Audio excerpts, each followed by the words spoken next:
বিপ্লবের মাধ্যমে আজকে আমরা একটি স্বাধীন রাষ্ট্র পেয়েছি। বাংলাদেশের স্বাধীনতা সূর্য অস্তমিত করেছিল সেই শেখ হাসিনা। আমাদের এই স্বাধীনতাকে ভুলণ্ঠিত করে আমাদের মুখের ভাষা কেড়ে নিয়ে আমাদেরকে দীর্ঘ ১.৫ যুগ আমাদেরকে কথা বলতে দেয়, আমাদেরকে মানুষের বুক ফুলিয়ে চলার কোন অধিকার ছিল না। বাংলাদেশের আপামর জনতা দীর্ঘ ১৬ বছরে আমরা রাজনীতিবিদরা যে কাজ করেছি, মানুষকে বুঝিয়েছি, মানুষের দরবারে গিয়েছি, আমরা বলতে চেষ্টা করেছি এই স্বৈরাচার হাসিনার রোগ, কিন্তু মানুষ তা আমাদের কথা বুঝতে পেরেছে। কিন্তু রাস্তায় নামলে মানুষকে গুলি করা হতো, খুন করা হতো, খুন করা হতো, তাই মানুষ সাহস করে বুক পেতে দেয় নাই। কিন্তু আজকে এই গত জুলাই মাসের ১৫ তারিখ থেকে বাংলাদেশের আপামর জনতা এবং ছাত্র সমাজ তাদের বুকের তাজা রক্ত দিয়ে বাংলাদেশকে আবার স্বাধীনতার সেই স্বাদ গ্রহণ করার সুযোগ করে দিয়েছেন।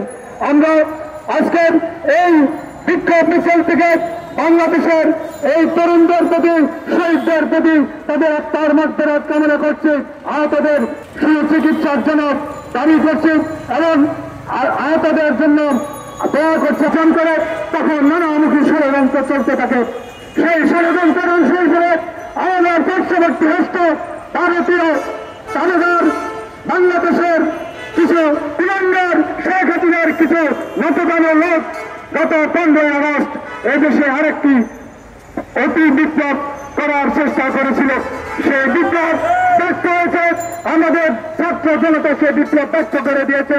আমরা আশা করি বাংলাদেশের আর কোথাও ছাত্রলীগ, যুবলীগ, মহিলা লীগ, কৃষক লীগ, শ্রমিক লীগ, আওয়ামী লীগ খুঁজে পাওয়া যাবে না। কারণ তারা এমন কাজ করেছে, তারা বাংলাদেশে আর থাকার কোন যোগ্যতা রাখে নাই। বাংলাদেশের মানুষের সামনে কোনো কথা বলার তাদের যোগ্যতা নেই। তারা বাংলাদেশের ১১০০ কোটি টাকা বিদেশে পাচার করেছে, বাংলাদেশকে অর্থনৈতিকভাবে তঙ্গ করেছে, তারা বাংলাদেশে খুন করেছে, তারা বাংলাদেশে আয়নাঘর করেছে। আজকে আমরা সেই আয়নাঘরের সন্ধান পাচ্ছি। আমাদের প্রিয় ভাই আমি সাহেব বুক পেতে গুলি নিয়ে তৈরি করে দিয়েছে। বাংলার যারা ছিল জানতে জানে না, তারা শুধু আর একটি স্বৈরাচারকে থামাতে জানে। আমাদের পার্শ্ববর্তী রাষ্ট্রের প্রধানমন্ত্রী নরেন্দ্র মোদী গতকাল তার স্বাধীনতা দিবসে সে বাংলাদেশের সরকারকে আহ্বান জানিয়েছে বাংলাদেশে যেন কোন সাম্প্রদায়িক দাঙ্গা না হয়। আমি বলতে চাই, বাংলাদেশ একটি সাম্প্রদায়িক সম্প্রীতির দেশ। এদেশে কখনো সাম্প্রদায়িক দাঙ্গা হয়নি। আপনি এর প্রমাণ দিতে পারবেন না। কিন্তু ভারত একটি সস্তা রাজনীতি করে বাংলাদেশ দিয়ে, শুধু বাংলাদেশে এদেশে শুধু সে দাঙ্গা দেখে, অথচ সে বাবরি মসজিদ ভেঙে সে মন্দির করেছে, সেখানে সে সাম্প্রদায়িকতা দেখে না, সে নিজের দেশের দিকে তাকায় না, সে শুধু আমাদের দেশের দিকে তার আঙ্গুল, তার অবস্থান হয়ে গেছে এমন। সে মোরালিবানা করতে করতে শেখ হাসিনা নত যেন সরকারের কানে বাংলাদেশের স্বাধীনতার সার্বভৌমত্ব হুমকির সম্মুখীন হয়েছিল। আমাদের আপামর জনতা সেই স্বাধীনতা সার্বভৌমত্বকে শেখ হাসিনার পতনের মাধ্যমে উদ্ধার করেছে।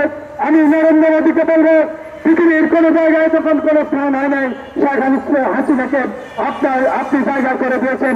আপনি আমাদের একজন নষ্ট আন্দোলন ব্যক্তিকে আপনি আশ্রয়